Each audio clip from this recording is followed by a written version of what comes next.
Uno de mis mejores amigos era un cirujano muy competente. Durante una charla en la cual él participó acerca de los problemas de la tecnología y el progreso, alguien le preguntó: «Tú como cirujano, ¿seguro que lo sabes todo acerca del progreso técnico en la cirugía?». Él dio una respuesta de humor, como siempre: «Estoy consciente del progreso de la tecnología en la medicina, pero pregúntate la siguiente pregunta. Actualmente llevamos a cabo trasplantes de corazón, de riñón, de hígado. Pero ¿de dónde vienen esos riñones, esos corazones y esos pulmones? ¿De dónde vienen? Tienen que ser órganos saludables, no afectados por una enfermedad o por el estilo. Además, tienen que ser frescos.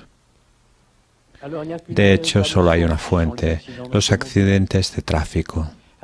Así que para llevar a cabo más operaciones necesitamos tener más accidentes de tráfico.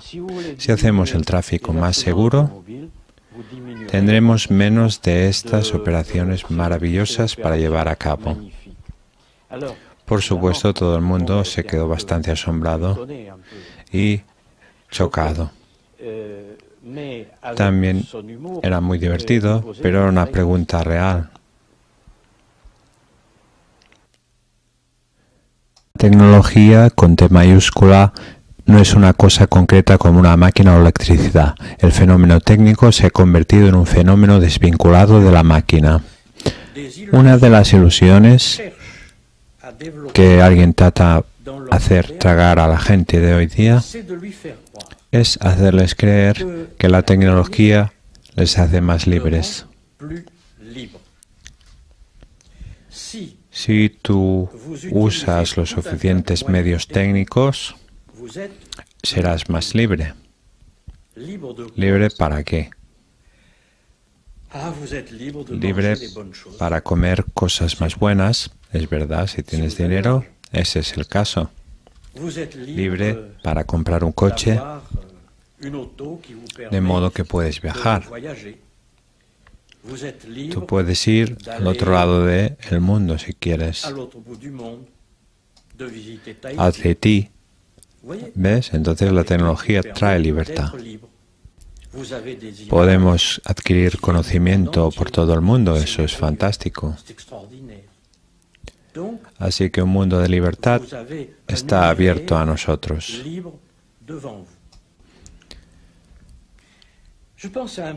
Solo para poner un pequeño ejemplo en conexión con el uso de coches. Tan pronto como empiezan las vacaciones, 3 millones de parisinos deciden, independientemente el uno del otro, dirigirse al Mediterráneo en sus coches. 3 millones de gente deciden todos hacer la misma cosa. Entonces yo me pregunto, si el coche realmente trae tanta libertad. Estas personas no han pensado ni por un momento que están, de hecho, completamente determinados por la tecnología y la vida que llevan, que de hecho forman una masa, un todo coherente. En una sociedad como la nuestra, es casi imposible para una persona ser responsable.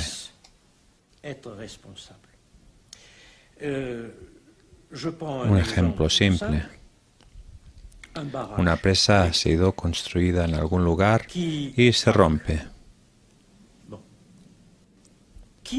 ¿Quién es responsable de ello? Los geólogos trabajaron en ello, examinaron el terreno. Los ingenieros diseñaron los planes de construcción. Los trabajadores la construyeron. Los políticos decidieron que la presa tenía que estar en aquel lugar. ¿Quién es el responsable? Nadie. No hay ya nadie responsable en ningún lugar. En toda nuestra sociedad tecnológica el trabajo está tan fragmentado y descompuesto en pequeñas piezas que nadie es responsable, pero nadie está libre tampoco. Todo el mundo tiene su tarea específica y eso es todo lo que él tiene que hacer. Considera, por ejemplo, esa excusa atroz. Fue una de las cosas más horribles que nunca he oído. La persona a cargo del campo de concentración Bergen-Belsen se le preguntó durante el juicio de Auschwitz, durante los juicios de Nuremberg, respecto a Auschwitz y Bergen-Belsen, pero ¿no encontrabas que eso era horrible? Todos esos cadáveres. Él contestó, ¿pero yo qué podía hacer? La capacidad de los hornos era demasiado pequeña. No podía procesar todos esos cadáveres, me daban muchos dolores de cabeza. No tenía tiempo de pensar en esa gente. Estaba demasiado ocupado con el problema técnico de mis hornos. Ese es el clásico ejemplo de una persona irresponsable. Él lleva a cabo su tarea técnica y no está interesado en nada más. Acerca del saqueo y la masacre de las civilizaciones indígenas. Creo que realmente es nuestra más grande tragedia, nuestro más gran pecado.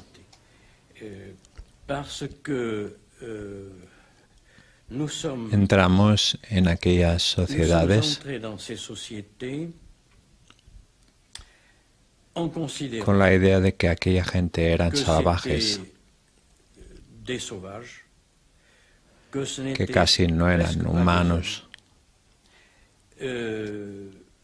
No nos dimos cuenta de que podría bien haber habido alguna verdad oculta en sus conceptos.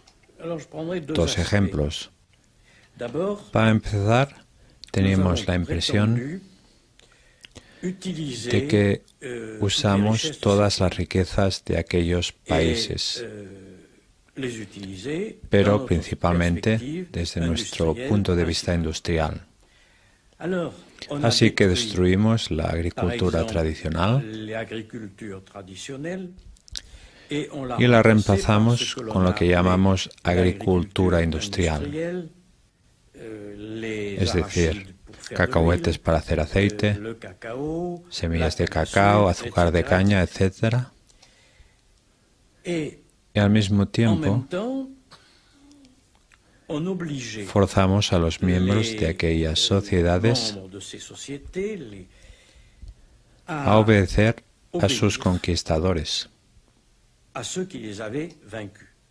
ya que los contactos solo eran posibles después de que tú primero los habías conquistado.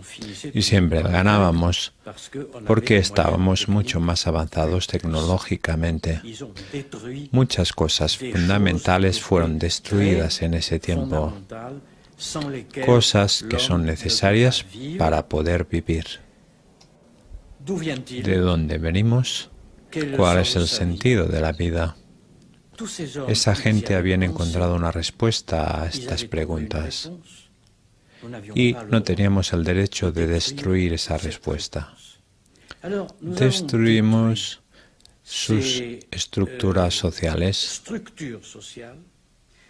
y también todo el sistema de su filosofía de vida.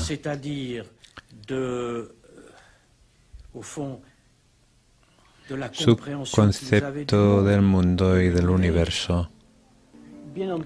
Lo que es sagrado en una sociedad no siempre es sagrado en otra, pero la gente siempre ha respetado los asuntos sagrados.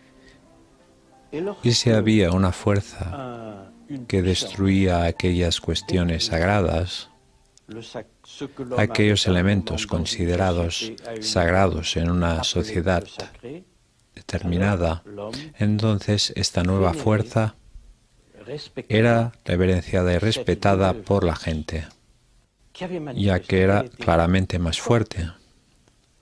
Así que había una nueva cosa sagrada que era más sagrada que la anterior. Lo que es tan terrible hoy en día en nuestra sociedad es que la tecnología lo ha destruido todo. Todo lo que la gente alguna vez ha considerado sagrado. Por ejemplo, la naturaleza. La gente voluntariamente ha acabado aceptando la tecnología como algo sagrado. Eso es realmente terrible. En el pasado, las cosas sagradas siempre provenían de la naturaleza. En la actualidad, la naturaleza ha sido completamente desecrada y consideramos la tecnología como algo sagrado. Tomemos, por ejemplo, pensemos, por ejemplo, en el alboroto. Siempre que hay una manifestación, todo el mundo está siempre muy escandalizado. Si un coche es incendiado, porque un objeto sagrado es destruido. Esta es una de las reglas básicas de la tecnología, sin duda alguna. Cada paso tecnológico adelante tiene un precio. La felicidad humana tiene un precio. Tenemos siempre que preguntarnos qué precio tenemos que pagar por algo. Solo tenemos que considerar el siguiente ejemplo. Cuando Hitler llegó al poder, todo el mundo consideró que los alemanes se habían vuelto locos. Casi todos los alemanes lo apoyaban. Por supuesto, él acabó con el desempleo, él mejoró la posición del marco, él disparó el crecimiento económico. ¿Cómo podría una población mal informada, viendo todos estos milagros económicos, estar contra él? Solo tenían que haberse hecho la pregunta, ¿qué nos va a costar? ¿Qué precio tendremos que pagar por este progreso económico, por la posición fuerte del marco y por el trabajo? ¿Qué nos va a costar? Entonces se habrían dado cuenta que efectivamente el coste sería muy alto. Pero esto es típico de la sociedad moderna. Aún así, esta pregunta siempre será hecha en las sociedades tradicionales. En sociedades tradicionales, la gente se pregunta, si al hacer esto altero el orden de las cosas, ¿qué me va a costar? La sabiduría no viene de la reflexión intelectual. Es conseguida en un largo proceso de transferencia de generación en generación, una acumulación de experiencias en relación directa con el clima social natural. La naturaleza nos servía como ejemplo. Tenemos que apartarnos de todo eso, ya que en una sociedad tecnológica, la sabiduría tradicional humana no se toma seriamente. La tecnología también nos obliga a vivir cada vez más y más deprisa. La reflexión interna es reemplazada por el reflejo. La reflexión significa que después de que he experimentado una experiencia, pienso acerca de esa experiencia. En el caso del reflejo, inmediatamente sabes que tienes que hacer algo en determinada situación sin pensar. La tecnología requiere que ya no pensemos acerca de las cosas. Si tú estás conduciendo un coche a 160 kilómetros por hora y tú piensas, tendrás un accidente, todo depende de los reflejos. La única cosa que requiere la tecnología de nosotros es: no pienses acerca de ello, usa tus reflejos. A causa de su eficiencia, la tecnología conduce a más poder, pero también a más riesgos, ya que la eficiencia lo es todo. Todo lo demás es periférico, incluyendo los riesgos.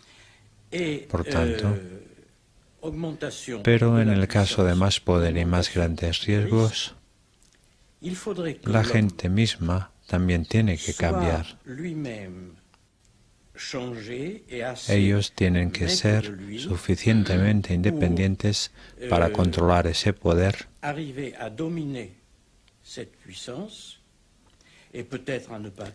y quizá no usarlo plenamente. Y también deben intentar evitar riesgos. Así que es necesario que la gente cambie rápidamente para que puedan aplicar la tecnología de un modo adecuado y no simplemente eficiente. Esa es la razón por la que algo debe cambiar. Como dijo el filósofo francés Bergson en 1930, cuando más poder tiene la gente, más fuerza mental hace falta. Tiene que haber algún tipo de refinamiento. Pero si la gente piensa solo en una cosa, es decir, el poder, y se les da control sobre los medios de poder, usarán ese poder tan rápidamente como sea posible, sin ni siquiera pensar acerca de ello. La tecnología no tolerará que se haga ningún juicio de ella, o más bien, los técnicos no tolerarán fácilmente que la gente exprese ningún juicio moral o ético sobre lo que ellos hacen. Pero la expresión de juicios éticos, morales y espirituales es en realidad la más alta libertad de la humanidad. Así que soy despojado de mi más alta libertad. Así que no importa lo que diga acerca de la tecnología y los técnicos, no tiene ninguna importancia para ellos. No los detendrá de lo que sea que están haciendo. Ahora ya han tomado su dirección, están tan condicionados porque un técnico no está libre. Él está condicionado por su educación, por su experiencia y por el objetivo que debe alcanzar. Él no está libre en la ejecución de su tarea. Él hace lo que la tecnología le exige. Esa es la razón por la que creo que la libertad y la tecnología están en contradicción. Las técnicas humanas son creadas desde el momento en que se percibe que la gente es infeliz. La gente que vive en las ciudades, por ejemplo, vive en un entorno completamente muerto. Las ciudades están hechas de ladrillos, cemento, etc. La gente no puede ser feliz en tal entorno, así que sufren problemas psicológicos, principalmente como el resultado de su clima social. pero también como resultado de la velocidad a la cual están forzados a vivir. Aún así, el hombre está específicamente constituido para vivir en medio de la naturaleza.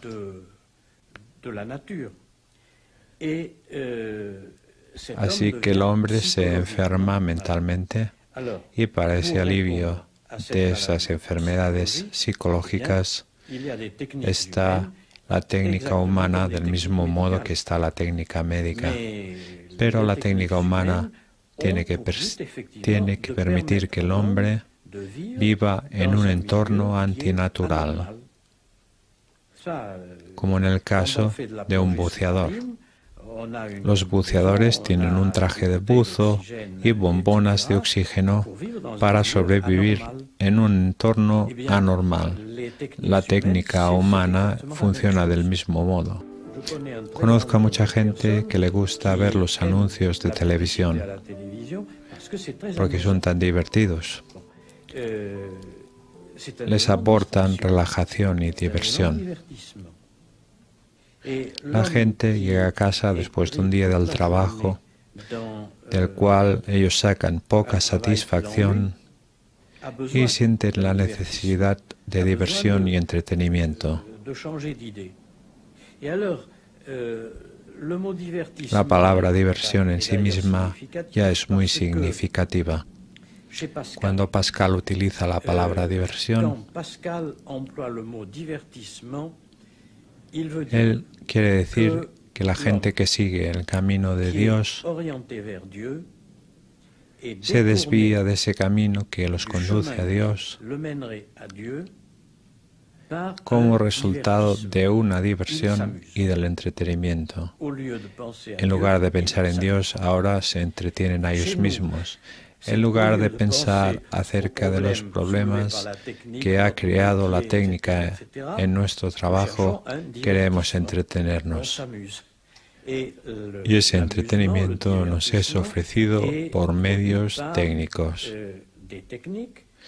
pero por medios técnicos que derivan de la técnica humana.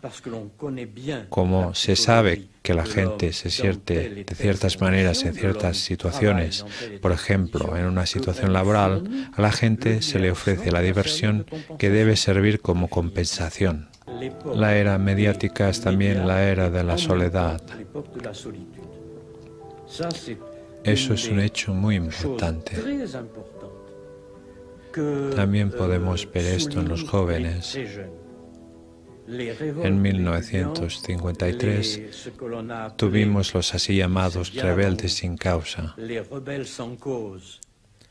estudiantes que se rebelaron en Estocolmo. Esa fue la primera revuelta de los jóvenes rebeldes sin causa. Lo tenían todo, eran felices, vivían en una bonita sociedad, no les faltaba nada. Y de repente, en Año Nuevo, salieron a las calles y lo destruyeron todo. Nadie podía comprenderlo, pero necesitaban algo diferente de consumo y la tecnología. Cuando la gente pierde su motivación para vivir, pueden pasar dos cosas. Una raramente pasa, es que ellos aceptan este hecho. En ese caso desarrollan tendencias suicidas. Generalmente o intentan encontrar refugio en la diversión, ya hemos discutido esto, o se deprimen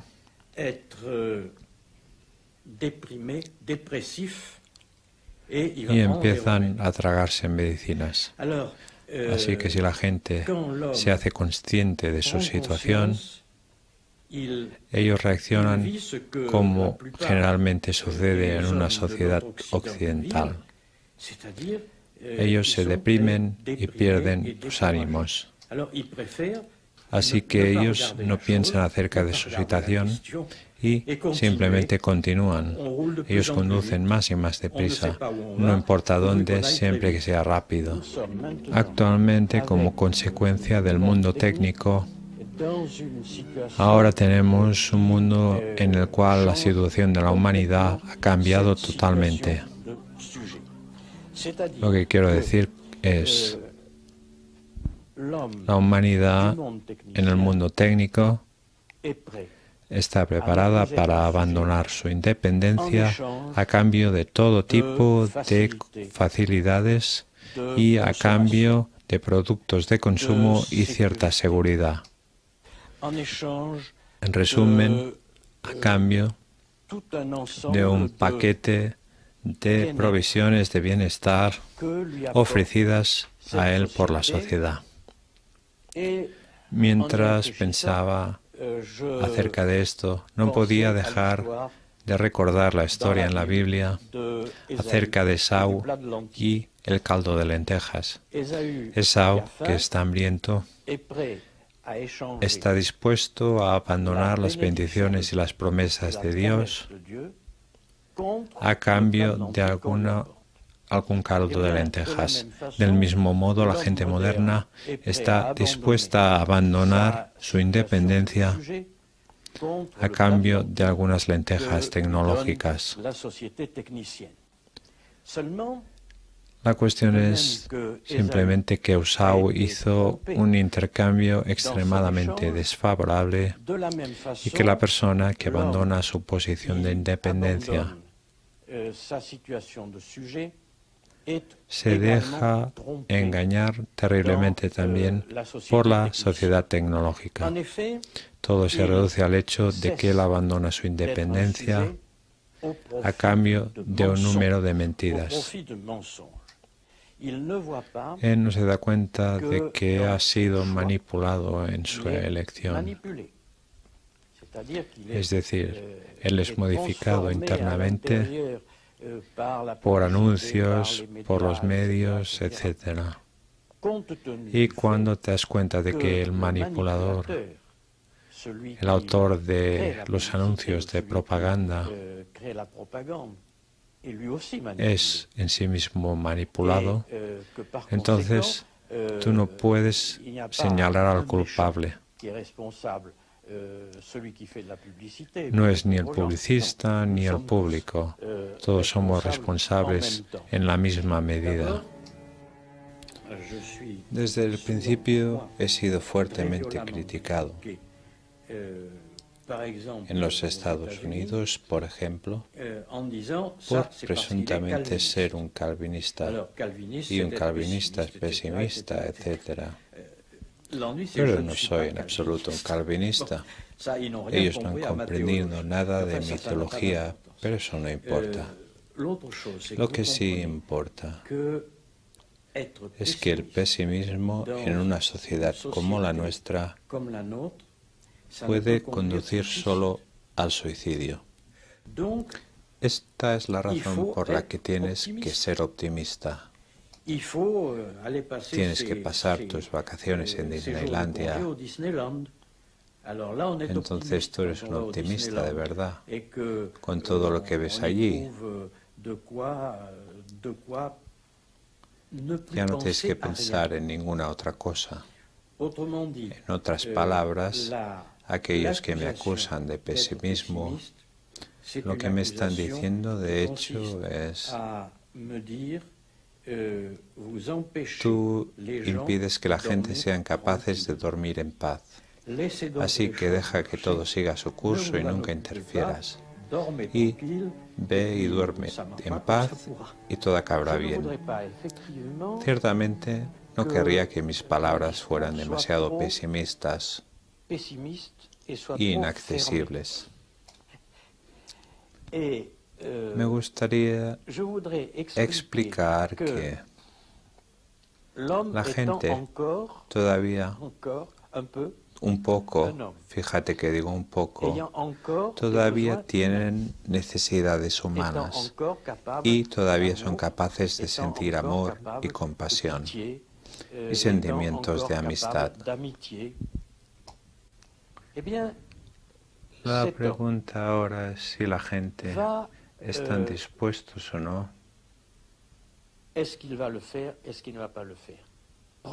a darse cuenta de que son dominados por la técnica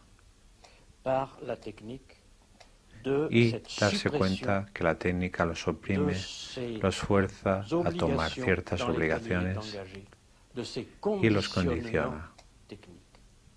Su libertad empieza cuando ellos se vuelven conscientes de estas cosas. Porque cuando te vuelves consciente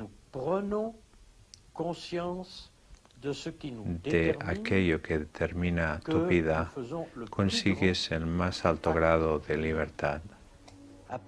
Tengo que estar seguro de que puedo analizarlo, del mismo modo que puedo analizar una piedra o cualquier otro objeto, de que puedo analizarlo y observarlo desde todos los ángulos.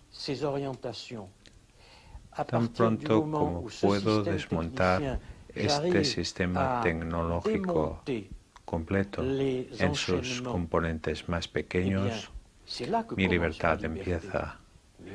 Pero también sé que al mismo tiempo soy dominado por la técnica. Así que no digo, soy tan fuerte que la técnica no tiene poder sobre mí. Por supuesto que tiene poder sobre mí, lo sé muy bien. El teléfono, por ejemplo, el cual uso todo el tiempo. Estoy continuamente sacando beneficio de la tecnología. Así que nos preguntamos si hay algún sentido en todo esto que merezca la pena ser investigado. Pero esta búsqueda no puede ser una actividad estrictamente intelectual. La búsqueda de sentido implica que tenemos que tener una discusión radical de la vida moderna. Para redescubrir un sentido, tenemos que discutir todo lo que no tiene sentido. Estamos rodeados de objetos que son en verdad eficientes, pero que no tienen sentido en absoluto. Una pieza de arte, por otra parte, tiene sentido en varios modos, o evoca en mí un sentimiento o una emoción,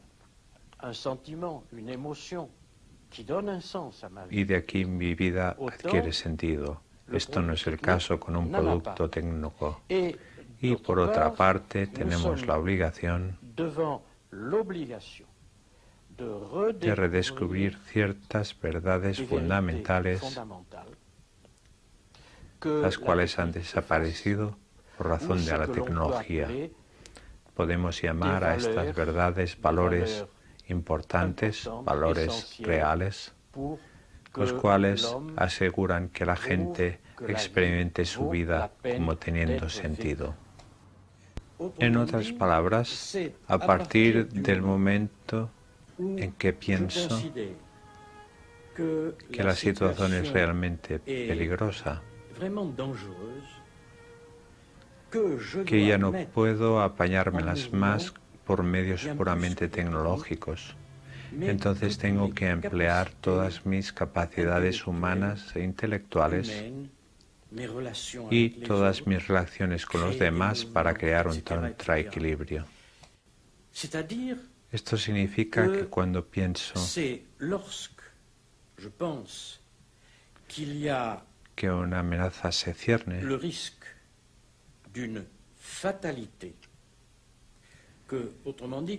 y que los desarrollos amenazan a conducir a un destino a la humanidad, como he escrito al respecto del desarrollo de la técnica, y yo, como miembro de la humanidad, tengo que resistir, tengo que negarme a aceptar ese destino.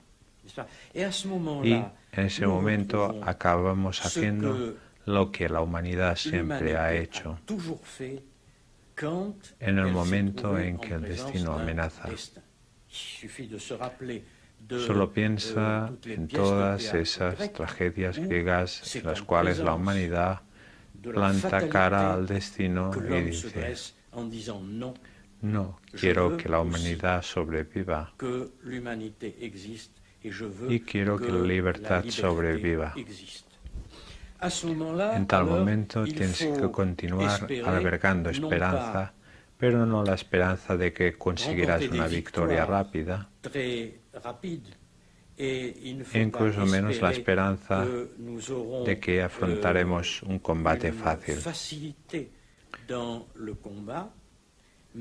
Tenemos que estar convencidos de que seguiremos adelante satisfaciendo nuestro papel como humanos. De hecho, no es una situación insuperable. No hay un destino que no se pueda superar. Sencillamente tienes que tener razones válidas para unirte al combate. Necesitas una fuerte convicción. Necesitas realmente que querer que el hombre permanezca definitivamente hombre. Esta lucha contra la fatalidad de la tecnología ha sido emprendida por nosotros por medio de pequeñas acciones. Tenemos que continuar con pequeños grupos de gente que se conocen entre ellos. No será una gran masa de gente o grandes uniones o grandes partidos políticos los que conseguirán detener este desarrollo. Lo que acabamos de decir no suena verdaderamente eficiente, por supuesto. Cuando nos oponemos a cosas que son demasiado eficientes, no tenemos que intentar ser incluso más eficientes, porque eso no acabará siendo el modo más eficiente. Pero tenemos que continuar albergando la esperanza de que la humanidad prevalecerá y continuará pasando verdades de generación en generación.